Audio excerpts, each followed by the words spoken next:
안녕하세요. 귀로 듣는 영화 2부 디바제식합니다. 701호 강승혜, 그녀의 존재를 처음으로 알게 된 경민은 아직 수협에 일하고 있는 효주의 도움으로 강승혜 카드 내역을 볼 수 있었어요.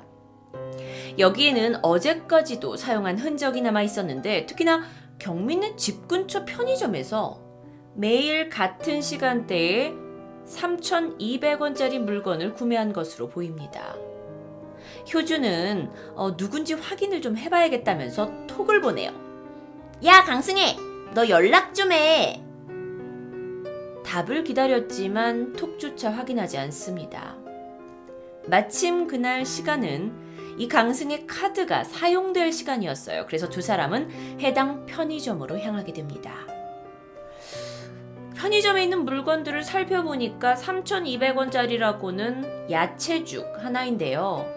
근데 다른 물건하고 같이 섞어서 살 수도 있지 않았을까요? 그런데 이때 마침 강승혜에게서 톡이 옵니다. 효주야, 반가워. 아니, 이게 무슨 소리예요? 그런데 이때 편의점 한쪽 편 계산대에서 들려온 소리. 3,200원입니다. 한 20대 여성이 편의점을 나가고 있었어요.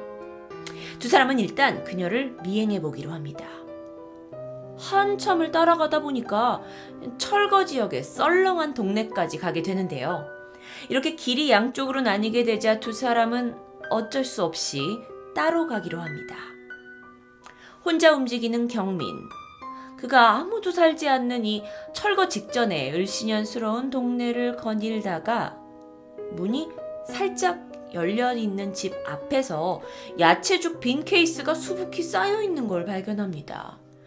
사람이 살지 않아서 쓰레기도 없을 텐데 뭔가 이상했죠. 일단 효주에게 전화를 거는데요. 효주는 아까 편의점에서 본 그 여자를 미행하느라 정신이 없습니다. 경민은 집 안으로 들어가 보기로 해요. 정원을 지나서 바로 현관이 나오는데 현관에 도어락이 설치되어 있네요. 어차피 아무도 없을 거니까 2580 1234 비밀번호가 다 맞지 않습니다. 그래, 포기하고 나가려는 순간 그녀가 혹시나 하는 생각에 눌러봅니다. 1788 문이 열렸죠. 내부는 오랫동안 비워둔 것처럼 아주 어수선해 보였어요. 가구들도 식기구들도 여기저기 널려 있었는데요. 그 중에 방 하나의 문이 살짝 열려 있습니다. 안에 뭐가 들어있을까요? 경민은 천천히 다가가는데 침대가 보이고 이불도. 안을 더 들여다보니까 정확히 침대에는 사람이 누워 있습니다. 701호 집 그 사진에서 봤던 여자 강승혜였어요. 양쪽 손은 각각 침대 끝에 묶여 있었고요. 그녀의 얼굴은 창백한 채 정신을 잃은 것처럼 보였어요. 너무도 두려웠던 경민은 일단 핸드폰을 꺼내서 112에 신고를 합니다. 여보세요? 여기 사람이요? 근데 이때 밖에 있는 대문이 열리는 소리가 나요. 들어오는 남성이 성큼성큼 현관까지 빠르게 왔고요. 도어락을 누르고 있습니다. 경민은 일단 숨을 참고 급하게 침대 밑으로 숨습니다. 남성이 들어왔고 경민은 그의 발만 보이는 상황이에요. 그가 말합니다. 승혜야, 오늘 친구들한테 연락이 많이 오네. 효주랑 친했어? 이내 그는 가방에서 약물을 꺼내더니 주사기에 채워 넣습니다. 승혜야, 내가 오늘은 말해야 될 것 같아. 나 다른 사람이 생겼어. 미안해. 나 보내줄 거지? 그는 강승혜의 몸에 연결된 링거에 그 주사를 꽂았고 침대 밑에 있던 경민은 강승혜의 몸부림이 느껴집니다. 범인이 나지막히 말합니다. 근데 그 여자 너도 봤을지도 몰라. 바로 밑에 집에 살거든. 경민은 온몸에 소름이 돋습니다. 이렇게 살인을 끝낸 범인이 잠깐 방문 밖으로 나간 사이 경민은 어떻게든 빠져나와야 했기에 조심히 침대 밖으로 몸을 꺼냅니다. 그리고 방에서 나가게 돼요. 부엌에 가서 몸을 숨겼습니다. 근데 이때 방으로 범인이 돌아왔어요. 그러더니 바닥에다가 비닐을 깔고는 침대에 있는 강승혜를 밑으로 두고 시신을 토막낼 준비를 하고 있습니다. 자, 부엌에 있는 경민은 이제 달려나가서 저 현관문만 열고 나가기만 하면 돼요. 나가면 일단 누군가에게 도움을 요청하면 되니까요. 그런데 이때 부엌 쪽에 있는 길고양이가 갑자기 야옹 하고 울어요. 그러니까 범인이 이 소리에 놀라서 부엌 쪽으로 걸어오는데 경민이 다행히 보이지 않는 곳으로 숨게 됩니다. 범인은 고양이를 쓰다마주고는 이내 방으로 다시 돌아갔어요. 이 틈을 타서 경민은 현관으로 빠르게 막 달려갔는데요. 문을 열기 직전입니다. 따르릉 전화벨이 울립니다. 경민은 핸드폰 자체를 떨어뜨렸고 몸이 굳어요. 뒤에서 범인의 숨결이 느껴집니다. 전화 안 받아요. 경민은 일단 문을 열고 미친 듯이 달려갔어요. 일단 누구든 보기만 하면 도움을 요청할 수 있으니까요.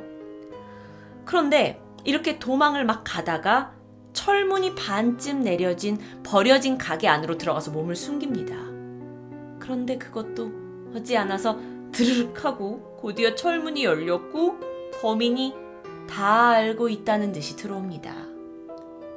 이제 난 죽었다 생각을 하는 찰나에 효주가 나타났어요. 그리고 범인 쪽으로 수레를 힘껏 밀면서 소리칩니다. 야, 이 개자식아! 범인이 쓰러졌죠. 하지만 곧이어 일어나가지고 효주를 내동댕이 치고는 경민에게 갑니다. 경민은요 그냥 몸이 다 굳어버렸어요. 그래서 그냥 꼼짝도 할 수가 없었어요. 그런데 이제 다행히 순찰차 소리가 들립니다. 다시 봤더니 범인은 자취를 감춰버렸어요. 경찰에 발견된 두 사람, 형사에게 이 빈집에 있는 도어락 번호가 경민네 번호 1788과 똑같았고 그곳에서 범인은 봤고 강승혜 죽이는 걸 봤다고 다 이야기를 하는데 이상하게도 범인이 시신을 치웠는지 경찰은 아무것도 찾지 못합니다. 그러니까 형사는 범인 특징이 뭔데요? 하니까 경민이 생각나는 건 손목시계밖에 없었어요. 제대로 보지도 못했거든요. 형사는 뭐 범인을 봤다면서 기억나는 게 그거밖에 없어요 하면서 핀잔을 주는데요. 이때 주변을 수색하던 경찰이 옥상 쓰레기통에 버려져 있던 강승의 시신을 발견합니다. 그런데 그 시신의 손에는 경민의 수협 명함이 들려 있었어요. 명함. 경찰은 경민에게서 명함을 받았던 그 고객, 그런데 얼마 전 경민을 따라오면서 끌고 가려고 했던 남자 김기정을 용의자로 체포합니다. 게다가 알고 보니까 김 과장이 오피스텔에서 죽던 날 김기정이 경민의 집 근처를 배회하던 모습의 CCTV가 발견됩니다. 그런데 잡혀온 김기정은 자기는 아무 상관없다고 잡아떼는데요. 이때 형사가 강승의 시신의 유기 현장 사진을 그에게 보여줍니다. 이거 좀 봐봐요. 범인은 왜 이렇게 힘들게까지 해서 옥상으로 시신을 옮겨둔 걸까요? 김기정은 눈으로 그 사진을 흘깃 보더니 몰라요. 뭐 보여주고 싶었나 보죠. 다음엔 네가 이렇게 죽어 뭐 이렇게? 형사는 눈을 가늘게 뜹니다. 그리고 보여준 다음 사진. 시신의 한쪽 팔이에요. 김기정이 말합니다. 제가 목공일을 하긴 하는데요. 사람 몸에 톱질하는 사람은 아니에요. 이때 형사님이 몸을 뒤로 기대면서 얘기합니다.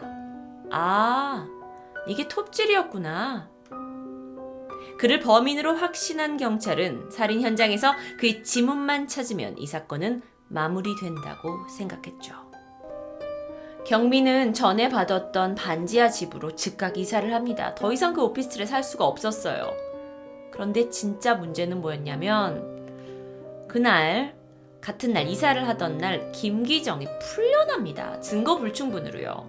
그리고는 바로 경민의 옛 오피스텔로 막 이를 갈면서 달려가요. 그리고 만난 이 관리인에게 말하죠. 제가 601호 그 조경민 씨 사촌 오빠예요. 근데 얘가 지금 전화가 안 돼. 얘 아버지가 지금 위독하시거든요. 말도 없이 이사를 갔어. 상황이 급하니까 어디로 이사 간지 좀 알려줘요. 차가운 표정의 관리인은 규정상 가르쳐줄 수 없다고 하는데요. 이에 김기정은 관리인까지 협박을 하면서 이삿집 세트 번호로 내놔! 하고 소리를 지릅니다. 한편 새로운 집으로 이사를 간 경민은 짐을 이제 다 정리를 하고 잠금 장치까지 새로 바꾸고 보조 장치까지 달고 이제 있었는데 갑자기 누군가 문을 두드립니다. 조경민 씨? 웬 남자의 음성이 들려요. 앞에 두고 갑니다. 택배였습니다. 창문으로 택배기사가 완전히 떠난 것을 확인하고서야 문을 열어서 택배를 가져오는데요. 근데 오늘 이사 왔는데 어떻게 벌써 택배가 왔지? 경민은 조심스럽게 박스를 열어봅니다. 스티로폼으로 잘 쌓여진 안에는 경민이 얼마 전 사건 현장에서 잃어버린 핸드폰이 들어있어요. 핸드폰을 손에 잡자마자 문자가 들어옵니다. 발신자가 없는 번호로 핸드폰 돌려드려요. 그런데 이후에 계속 땡땡땡 사진이 들어오는데요. 경민이 침대에서 자고 있는 모습을 찍은 여러 장의 사진입니다. 이 사진을 제대로 볼 틈도 없이 갑자기 새로 산 핸드폰으로 전화가 걸려와요. 그런데 효주예요. 영상통화네요. 통화 버튼을 눌렀는데 효주의 방안이 보입니다. 그리고 그곳에서는 후드를 뒤집어 쓴 범인이 보란듯이 화장실로 들어가고 있어요. 곧이어 도어락이 열렸고 효주가 집 안으로 들어옵니다. 문은 닫혔고요. 너무 놀란 경민은 이걸 보자마자 바로 뛰쳐나가서 효준의 집으로 뛰어갑니다. 핸드폰을 계속 보는데 화면 속에는 이미 이 후드를 쓴 남자가 효주를 제압하고 있어요. 다행히 경민은 시간이 얼마 지나지 않아서 효준의 집 앞에 도착을 했고 막 문을 두드리고 막 문을 열라고 소리쳤죠. 그런데 이미 영상 속에서 범인은 정신을 잃은 효주의 다리를 자를 준비를 하고 있어요. 경민은 옆에 있는 소화기를 잡아가지고 이 도어락을 부수고 들어가려고 했는데 이때 뒤에서 누군가 경민의 어깨를 잡고 쓰러뜨립니다. 김기정이에요. 야, 너 잘 뛰더라. 김기정은 경민의 배를 강하게 차버립니다. 경민이 아픈 배를 잡고 막 일어나서 강하게 저항하려고 합니다. 그런데 이제 막 복수심에 불탄 김기정이 얼굴 쪽으로 마지막 펀치를 날리려는 순간 그를 뒤쫓고 있던 형사와 경찰들이 나타났고요. 그를 제압합니다. 다 필요 없고 경민은 일단 효준의 안으로 들어가 보는데 범인은 없었고 효주의 다리는 이미 잘려진 상태였어요. 그러니까 이 영상통화는 실시간 영상이 아니었던 거죠. 같은 시각입니다. 진짜 범인은 경민의 집 앞에 서 있습니다. 그리고 문 사이로 꼬챙이를 넣어서 전자문을 쉽게 따요. 그리고 들어와서는 그 위에 설치한 수동 잠금 장치의 키를 복사해 갑니다. 다행히 효주는 병원으로 신속히 후송이 됐고 다리 접합 수술을 받았어요. 그래서 생명에는 문제가 없었죠. 형사는 상황을 설명해 줍니다. 김기정이 증거 불충분으로 풀려났어요. 그런데 계속해서 경민을 따라다니고 있었던 거죠. 그런데 미리 찍어놓은 영상으로 효준의 집으로 이렇게 유인을 해가지고 이걸 벌인 일이라고. 마침 이 효주의 방에 두고 간 그의 연장 가방 안에서 지문이 발견됐다면서 이거 확실한 범인이라고 호언장담합니다. 그러면서 형사는 사건 초반부터 용의자로 의심해서 미안하다면서 펭귄 모양의 가정용 감시 카메라를 선물합니다. 겨우 집으로 돌아온 경민. 정신이 없죠. 어쨌든 집으로 왔는데요. 그나마 나머지 이삿짐들을 정리하고 남자 구두를 꺼내놓고 속옷을 널어둡니다. 그리고 형사님에게서 받은 펭귄을 방 입구에서부터 침대까지 잘 보이는 그 높은 서랍장에 올려둬요. 그리고는 이제 확인을 해보려고 핸드폰으로 그 영상을 실시간으로 이제 확인을 해보죠. 그렇게 짐을 정리 중이던 경민, 갑자기 좀 출출함을 느꼈는데요. 집에 아무것도 없고 해서 편의점에 나가봅니다. 바로 집 앞에 있는 편의점이요. 이것저것 먹을 걸 고르고 있는데 그녀에게 다가오는 남성이 있습니다. 여기서 뵙네요? 처음엔 알아보지 못했는데 자세히 보니까 전 오피스텔 관리인이었습니다. 남자가 말합니다. 이사 오셨나봐요. 근데 지난번처럼 귀찮게 구는 놈들은 이제 없죠? 그의 질문에 경민은 대충 대답하고 계산대로 갑니다. 하지만 관리인은 그녀를 따라오네요. 그리고 말합니다. 그 새끼 더 이상 경민 씨 괴롭히지 못할 거예요. 잡혀갔잖아요. 경민은 네 하고는 서둘러 편의점을 나가려고 했습니다. 그런데 이때 3,200원입니다. 뒤를 돌아보니 관리인은 야채죽을 사고 있었습니다. 경민은 일단 빠르게 걸음을 옮겼어요. 중간중간 따라오는 사람은 없는지 확인했고 서둘러 새로 이사온 반지하 집으로 돌아가서는 문을 잠그고 보조장치까지 잠궜습니다. 이제야 좀 안심이 되죠. 근데 이때 걸려온 형사님의 전화 한 통. 경민씨, 지금 DNA 매치가 안 됐어요. 그래서 김기정이 풀려났습니다. 그런데 이게 다가 아니었습니다. 형사님이 말을 잇습니다. 김기정이 살해됐어요.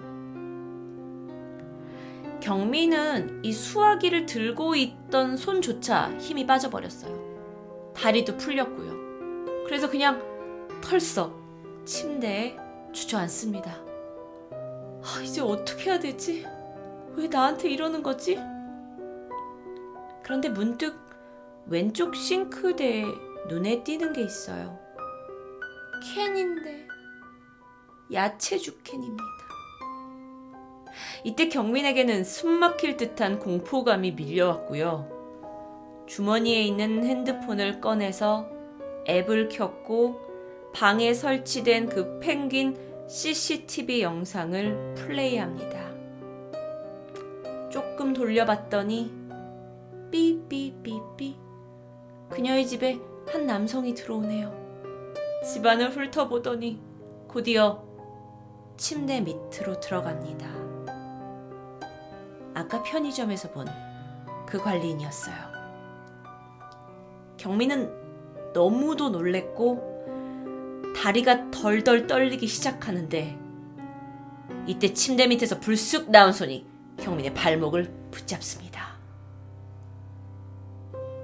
형사님은 다급하게 통화를 하면서 어디론가 가고 있었어요. 야, 조경씨 통화 안 돼? 예, 형사님 불통이에요. 김기정 살해범은 얼굴은 확인할 수 없었는데 차량이 양평 쪽으로 이동하는 거 보였고요. 근데 형사님, 조경민 씨 그 전에 살던 오피스텔 관리인 기억하세요? 한동훈이라고? 김기정이 왜 스토킹 한다면서 우리한테 영상도 주고 그랬잖아요. 근데 그 사람 김기정이 살해되고 나서 거길 그만뒀어요. 근데 한동훈의 옛 직장이 양평호수 근처더라고요. 형사님은 드디어 감이 왔습니다. 머리에 찢어지는 듯한 고통을 느끼면서 겨우 정신을 차린 경민은 눈을 떠봤더니 낯선 곳에 있습니다. 머리가 계속 아파왔어요. 그런데 팔 한쪽에는 링거가 꼽혀 있습니다. 그리고 그녀 뒤에서 한동훈이 그녀를 껴안고 있습니다. 그가 말합니다. 옷은 내가 잠옷으로 갈아입혔어요. 한동안 여기서 편하게 있어요. 근데요, 편의점에서 나 못 알아본 거 장난친 거죠? 경민은 두려움이 엄습했어요. 방 안을 보니까 한쪽에는 대형 도끼가 놓여 있습니다. 한동훈은 담담하게 말해요. 제가 싫으면 여기서 나가셔도 돼요. 근데 그러다 잡히면 팔이나 다리 하나는 잘라야 할 듯해요. 경민은 이 모든 상황에 속이 울렁울렁거렸습니다. 막 구토가 나올 듯이 몸을 숙였는데 한동훈이 걱정스러운 듯 경민 가까이 왔죠. 근데 경민이 이때를 놓치지 않고 가까이 다가온 한동훈의 귀를 물어버리고는 링거를 뽑고 방문을 열고 나갑니다. 그런데 나가보니까 끝없는 복도예요. 정확히 여기는 버려진 모텔 같았어요. 경민은 일단 앞만 보고 막 달립니다. 그러던 중에 문이 살짝 열린 101호를 발견했고요. 그 안으로 들어갑니다. 창문을 열어보려고 했지만 이미 닫혀 있었어요. 이미 막혀 있었어요. 그래서 그냥 가구 뒤에 숨어 있을 수밖에 없었죠.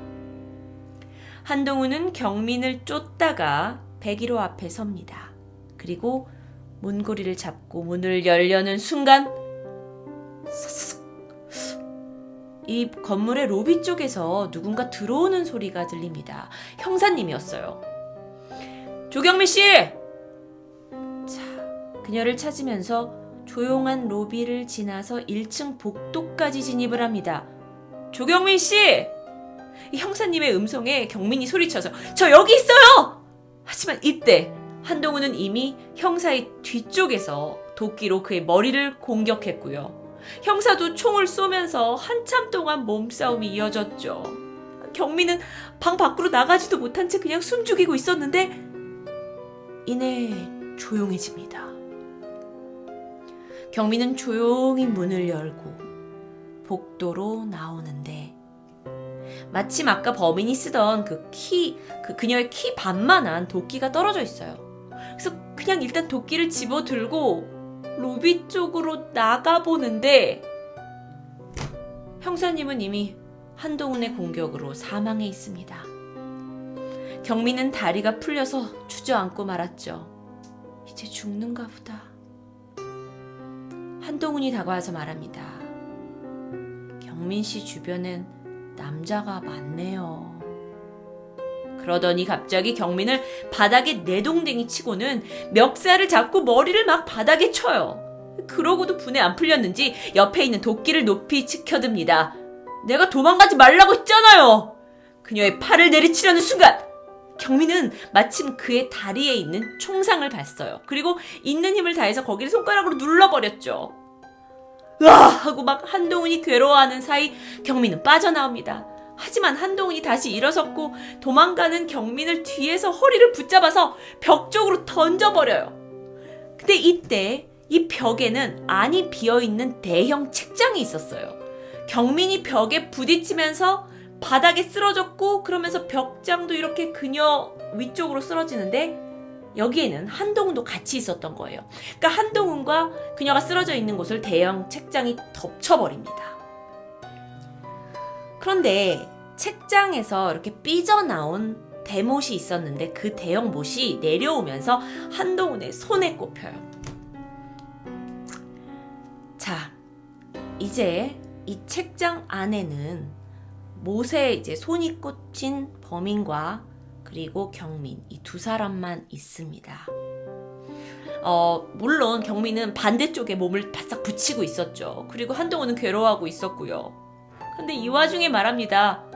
경민 씨, 우리 여기 갇히니까 진짜 둘밖에 없는 거네요.